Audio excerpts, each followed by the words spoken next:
দেশে মোট voter 12,37,00,000। 2রা March চূড়ান্ত তালিকা প্রকাশ, বাড়ি বাড়ি গিয়ে হালনাগাদ কার্যক্রম শুরু 20 জানুয়ারি। ক্ষমতায় গেলে অসম সব চুক্তি রিভিউ করবে বিএনপি, ভারতের সঙ্গে অর্থনৈতিক সম্পর্ক জোরদারের তাগিদ বিশ্লেষকদের।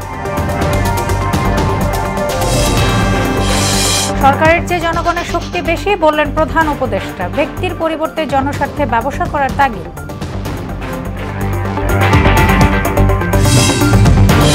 এবং ঔষধ সহ 43 পণ্যে বাড়ছে ভ্যাট, জিনিসপত্রের দামে প্রভাব পড়বে না, বললেন অর্থ উপদেষ্টা।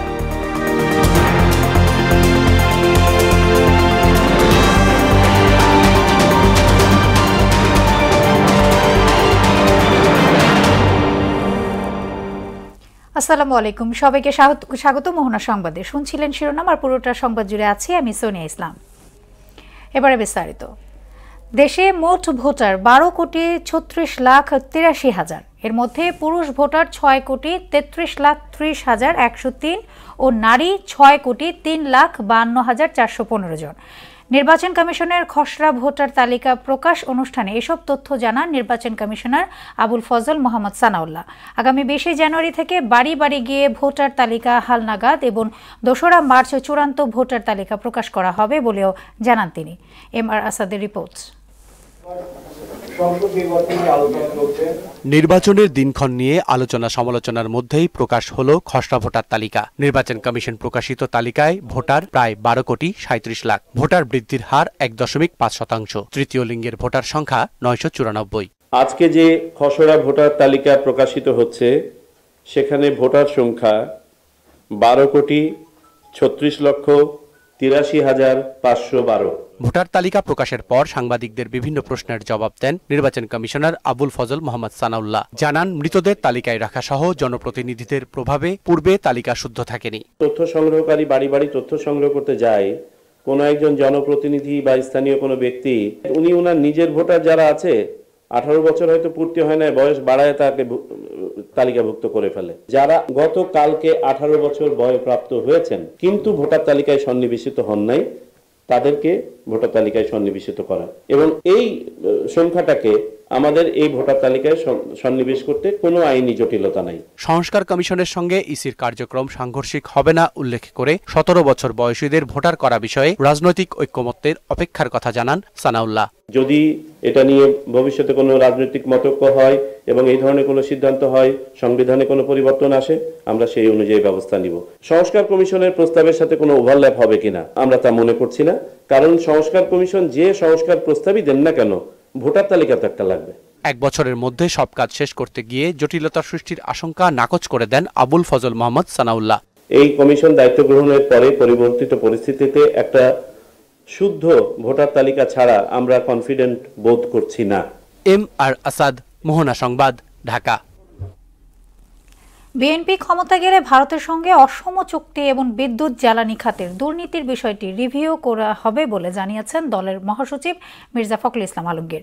রূপপুর পরমাণু বিদ্যুৎ কেন্দ্র থেকে $500 মিলিয়ন এবং ক্যাপাসিটি চার্জের নামে আওয়ামী লীগ সরকার 1 লাখ কোটি টাকা লুটপাট করেছে বলে অভিযোগ করেন তিনি।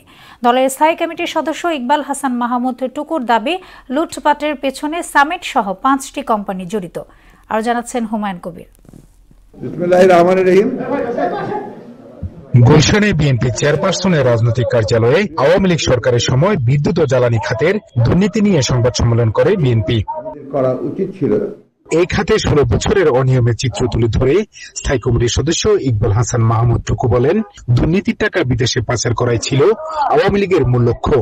রাজনৈতিক দুর্নীতি, জনগণের উপর চাপ, লাভবান ব্যক্তি ও প্রতিষ্ঠান ক্যাপাসিটি চার্জের নামে আওয়ামী লীগ 1 লাখ কোটি টাকা লুটপাট করে বিদেশে পাচার করেছে বলে অভিযোগ করেন তিনি।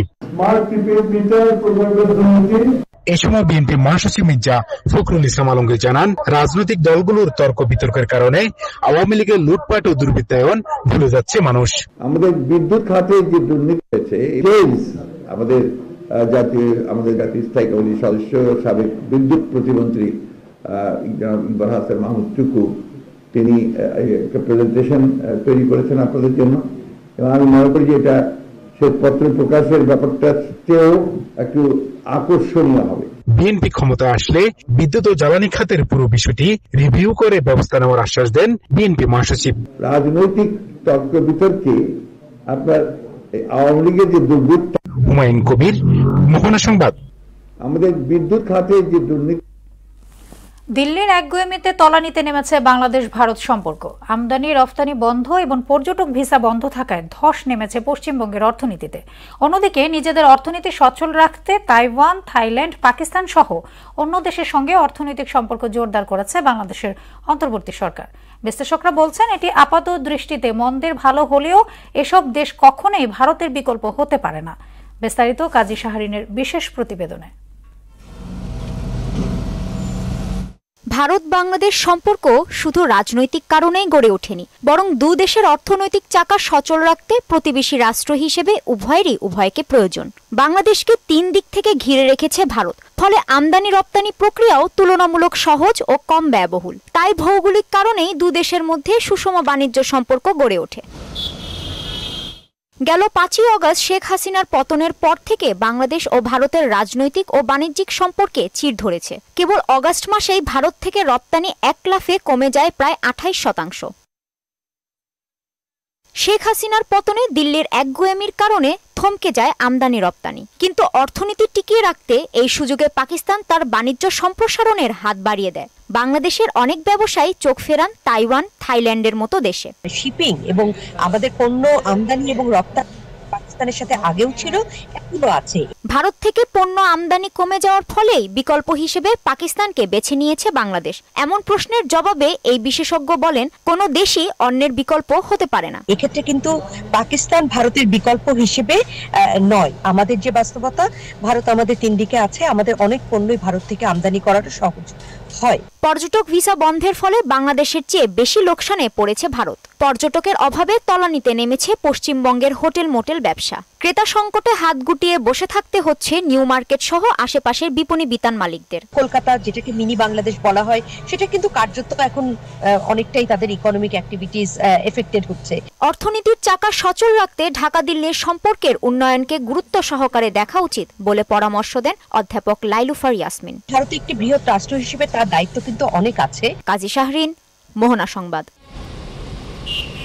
সরকারের চেয়ে ব্যক্তির ক্ষমতা বেশি উল্লেখ করে মানুষের ব্যক্তিসত্তা জাগ্রত হলে অনেক সমস্যা সমাধান সম্ভব হবে বলে মনে করেন প্রধান উপদেষ্টা ডক্টর মোহাম্মদ ইউনূস।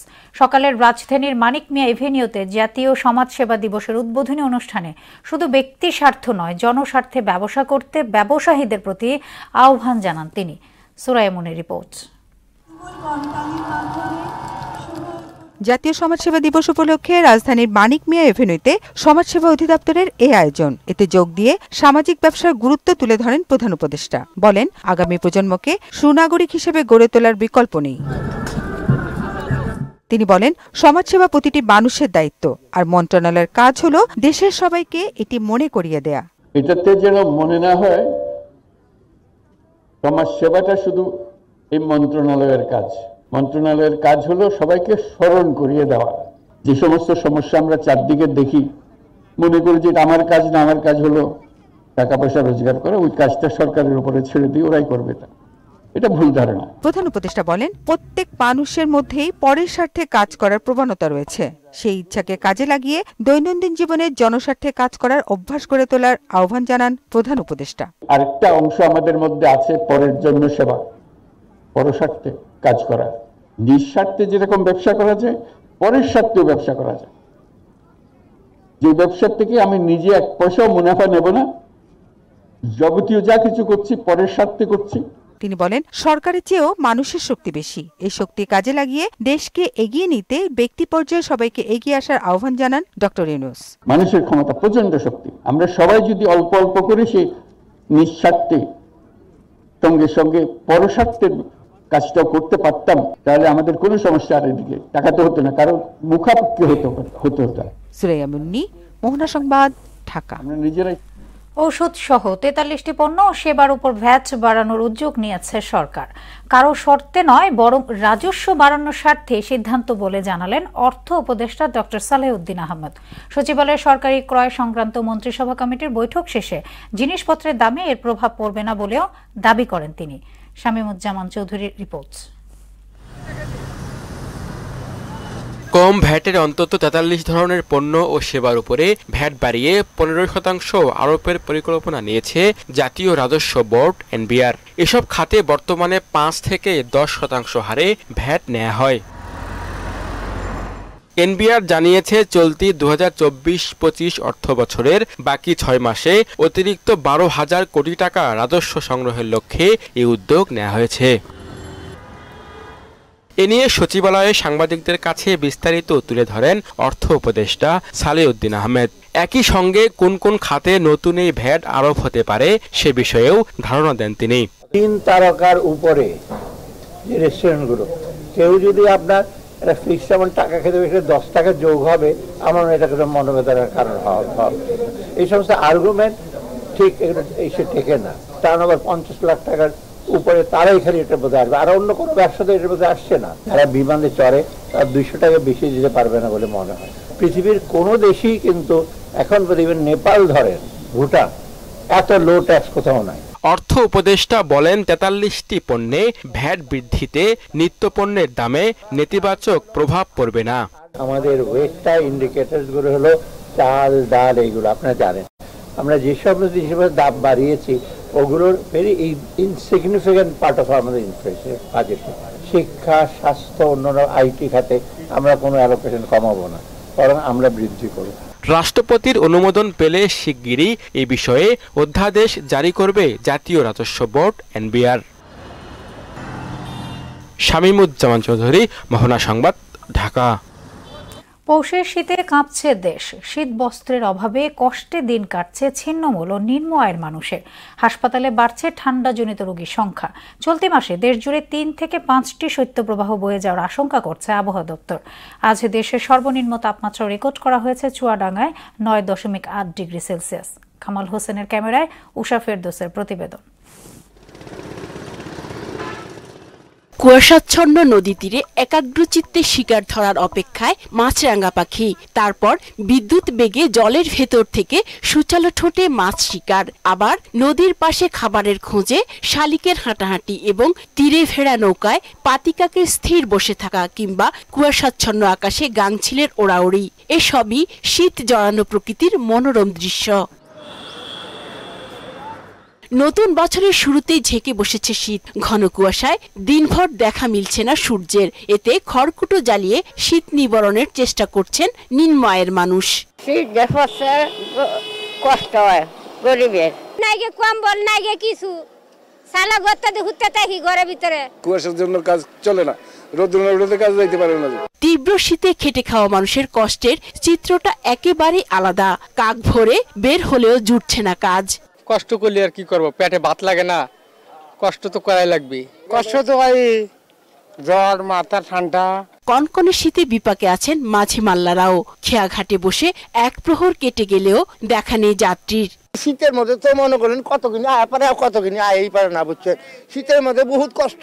বয়ে থাকলে তো আর কেউ 10 টাকা দিয়ে আমাকে সাহায্য করবো না, এই কারণে এত শীতের রাতের মধ্যে রাতে 4টার সময় উঠে কাজ আইতে হয়েছে। শীতের কারণে হাসপাতালে বাড়ছে জ্বর, কাশি, শ্বাসকষ্ট সহ ঠান্ডাজনিত রোগীর সংখ্যা।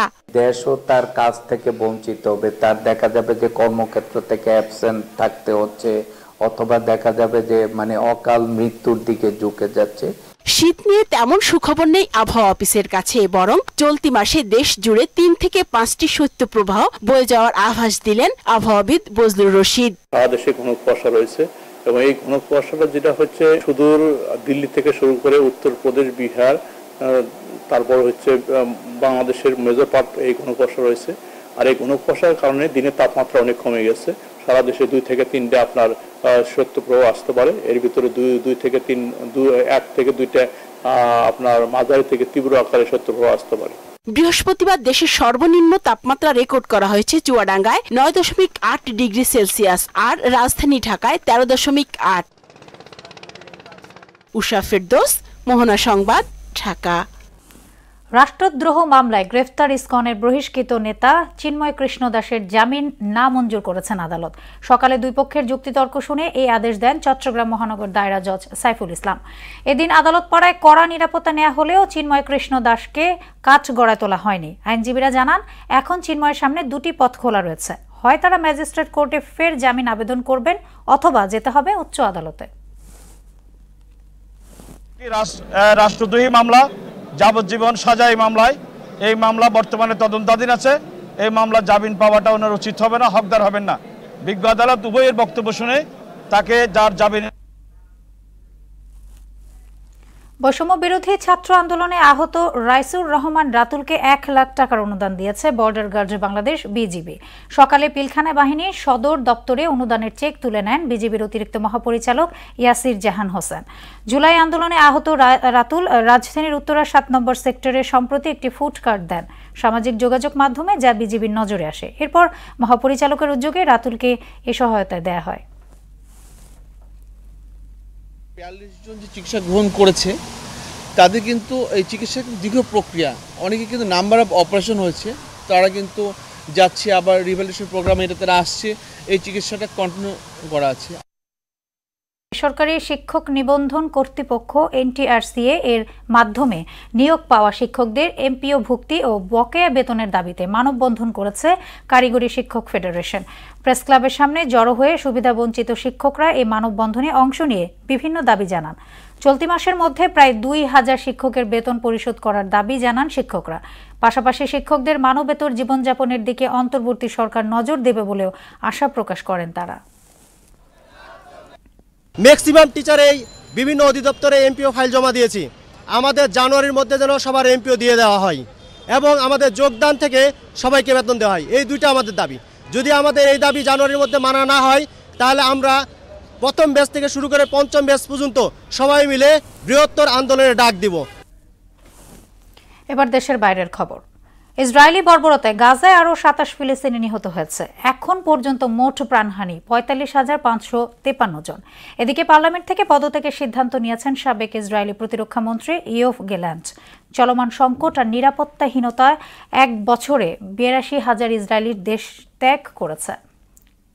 ইশতিয়াক হোসেনের ডেস্ক রিপোর্ট। গাজার জাবালিয়া, নুসেরাত সহ বিভিন্ন আশ্রয়কেন্দ্রে বিমান হামলা চালিয়ে আরও 23 ফিলিস্তিনিকে হত্যা করেছে ইসরায়েল। এতে 45,553তে উন্নীত হয়েছে প্রাণহানি। লাগাতার হামলা এবং বিধিনিষেধের কারণে উপত্যকাটিতে দেখা দিয়েছে চিকিৎসা ও খাদ্য সংকট। আশ্রয় কেন্দ্রগুলোতে গাদাগাদি করে একবেলা খেয়ে মানবেতর দিন কাটাতে বাধ্য হচ্ছেন বাস্তুচ্যুত ফিলিস্তিনিরা।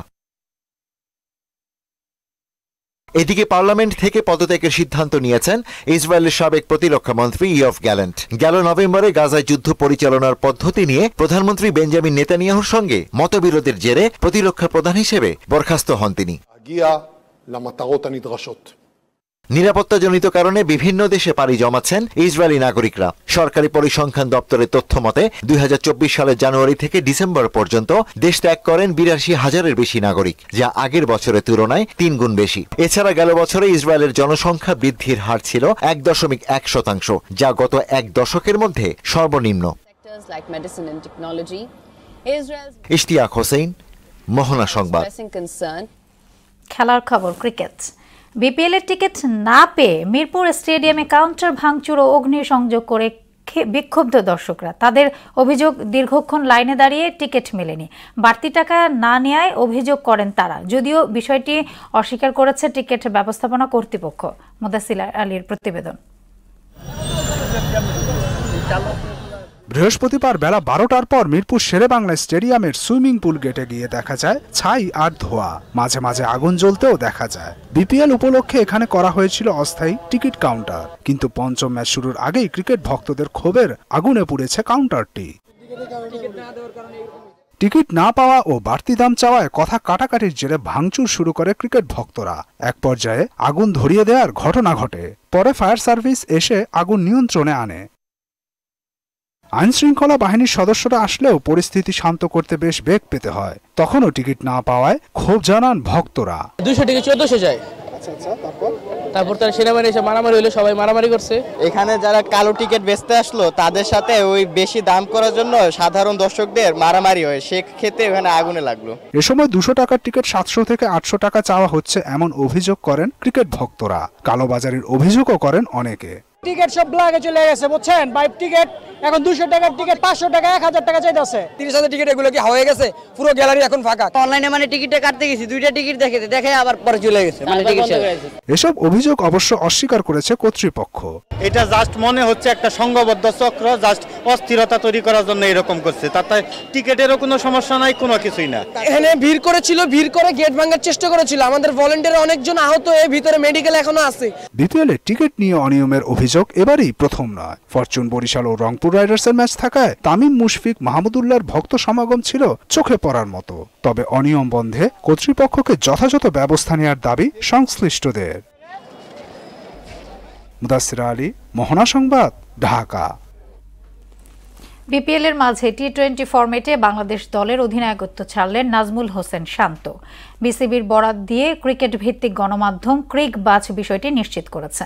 বেশ কয়েকদিন ধরে শান্তর ক্যাপ্টেন্সি ছাড়ার বিষয়টি দেশের ক্রীড়াঙ্গনে আলোচিত হয়ে আসছে। ক্রিকেটের এই শর্ট ফরম্যাটে বাংলাদেশের অধিনায়ক কে হবেন তা এখনও চূড়ান্ত না হলেও এই দৌড়ে সবচেয়ে এগিয়ে আছেন লিটন দাস। এদিকে টি-20 থেকে সরে দাঁড়ালেও আপাতত টেস্ট ও ওয়ানডে বাংলাদেশকে লিড দিয়ে যাবেন শান্ত। শেষ করব মোহনা সংবাদ, যাবার আগে শিরোনামগুলো আরও একবার।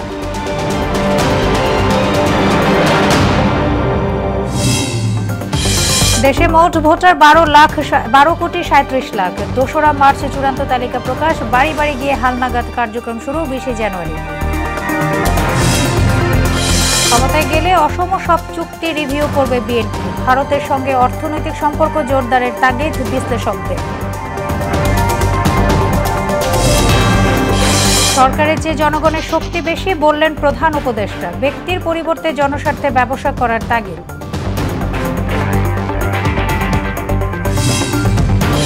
এবং ওষুধ সহ 43 পণ্যে বাড়ছে ভ্যাট, জিনিসপত্রের দামে প্রভাব পড়বে না বললেন অর্থ উপদেষ্টা।